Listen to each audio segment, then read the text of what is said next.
হযরত হানজালা রাদিয়াল্লাহু তাআলা আনহু নতুন বিবাহ বন্ধনে আবদ্ধ হয়েছে। স্ত্রীর সাথে রাত্রি যাপন করার পর হানজালা গোসলের জন্য পানির কাছে গিয়া দাঁড়াইছে। এমন সময় মদিনার গলি দিয়া কে যেন হেঁটে যায় আর বলে যায়, কুতিলা মুহাম্মদ সাল্লাল্লাহু আলাইহি ওয়াসাল্লাম, উহুদের প্রান্তরে শহীদ হয়ে গেছে রে। হানজালা এই এলান শুনে হানজালার হাত থেকে পানির মশকটা পড়ে গেছে। হানজালা একটা দৌড় দিয়া ঘরের মধ্যে ঢুকছি, তরবারি আর ডাল হাতে নিয়ে যুদ্ধের ময়দানে বের হয়ে যাবে। স্ত্রী পিছন থেকে ডাক দিয়া বলে, স্বামী, আপনাকে না আল্লাহর নবী মদিনার মধ্যে ছুটি দিয়া রাইখা গেছে, রুখসাত দিয়া রাইখা গেছে, কোথায় চললেন, কোথায় চললেন? আপনি কি শুনেন নাই বিবি? ওই যে মদিনার গলি দিয়া কে যেন হেঁটে যায় আর বলতেছে যে আমার নবী নাকি উহুদের প্রান্তরে শহীদ হয়ে গেছে। আমার নবী যদি দুনিয়ার জমিনে না থাকে, আমি হানজালার জীবন দুনিয়ার মধ্যে রাইখা কোনো লাভ নাই। আমি হানজালাও যুদ্ধের ময়দানে চলে যাব, আমিও কাফেরদের মোকাবেলা করব। যদি শহীদ হয়ে যাই, শহীদ হয়ে যাব। আমার বাসায় বসে থাকার কোনো সময় নাই। হানজালার স্ত্রী ডাক দিয়া বলে, স্বামী, আপনার হৃদয়ে নবীর প্রতি যেমন ভালোবাসা, আপনার চাইতে আমার কলবের মধ্যে নবীর প্রতি আরো বেশি ভালোবাসা। আপনার শরীর তো নাপাক, গোসলটা অন্তত করে তারপর জিহাদের ময়দানে যান। হানজালা কথা না শুনে ঘর থেকে বের হয়ে গেছে তরবারি আর ডাল নিয়া। হানজালা ঠিকই উহুদের প্রান্তরে শহীদ হয়ে গেছে, লড়াই করেছে, যুদ্ধ করেছে, ওই কাফেরদের মোকাবেলা করেছে। কাফেরদের তরবারির আঘাতে হানজালা শহীদ হয়ে গেছে। উহুদের যুদ্ধ যখন শেষ হয়ে গেল, আল্লাহর রাসূল সাল্লাল্লাহু আলাইহি ওয়াসাল্লাম সাহাবীদেরকে ডাক দিয়া বলেন, সাহাবীরা রে, এই উহুদের ময়দানে আমার যেই সমস্ত সাহাবীরা শহীদ হয়েছেন তাদেরকে খুঁজে খুঁজে আমার সামনে উপস্থিত করো।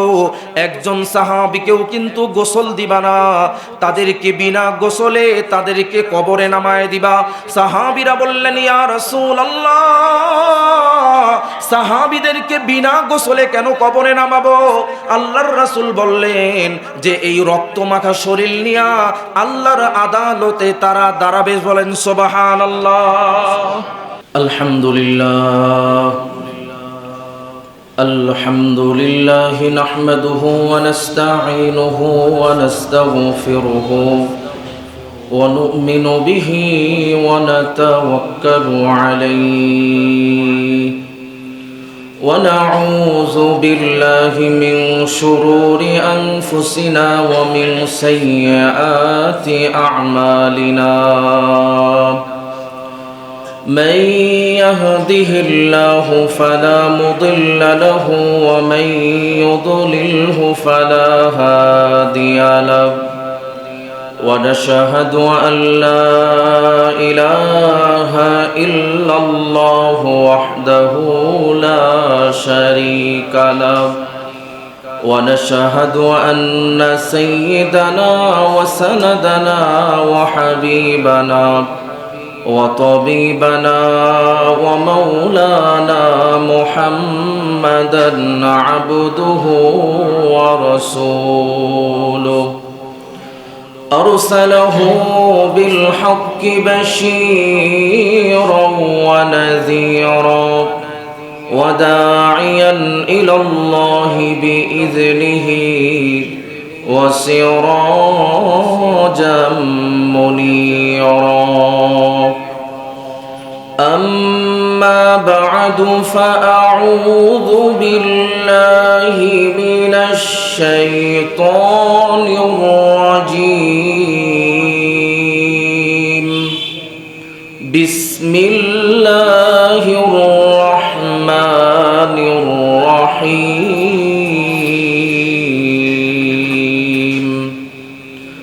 محمد رسول الله والذين معه أشداء على الكفار رحماء بينهم بينهم تراهم ركعا سجدا يبتغون فضلا من ربهم ورضوانا صدق الله العظيم وصدق رسوله النبي الكريم إن الله وملائكته يصلون على النبي يا أيها الذين آمنوا صلوا عليه وسلموا تسليما اللهم صل على محمد وعلى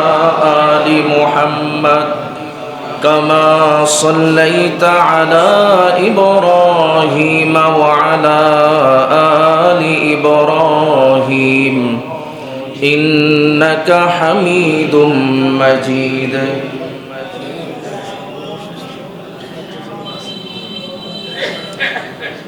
اللهم بارك على محمد وعلى آل محمد كما باركت على إبراهيم وعلى آل إبراهيم إنك حميد مجيد محبت پوری بلغ العلا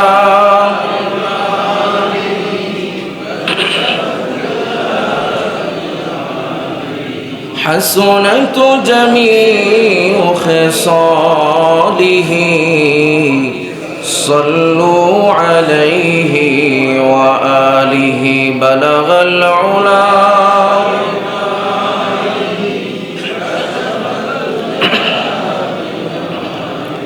حسنت جميع خصاله صلوا عليه وآله ये सब गुम्बत वाले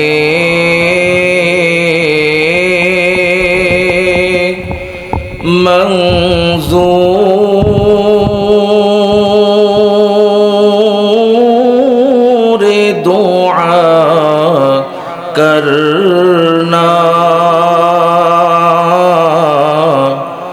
जब वक्त नज़ा आए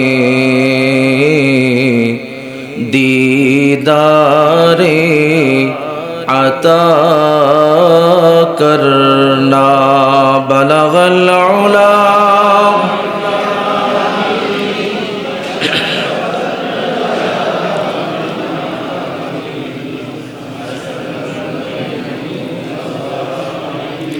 सल्लू अलैहि व आलिहि इश्क़ महबूब खुदा जिस दिल में हासिल नहीं लाखों मुमिन हो मगर ईमान में कामिल नहीं बलगल उला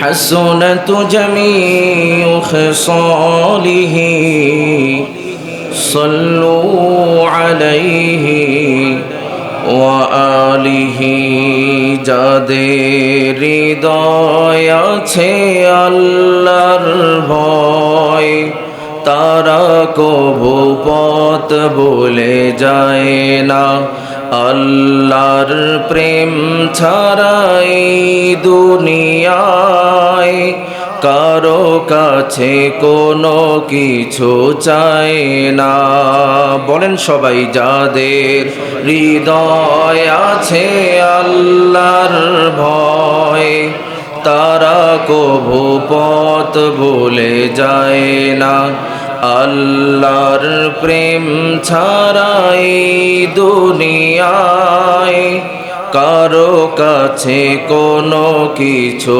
চায় না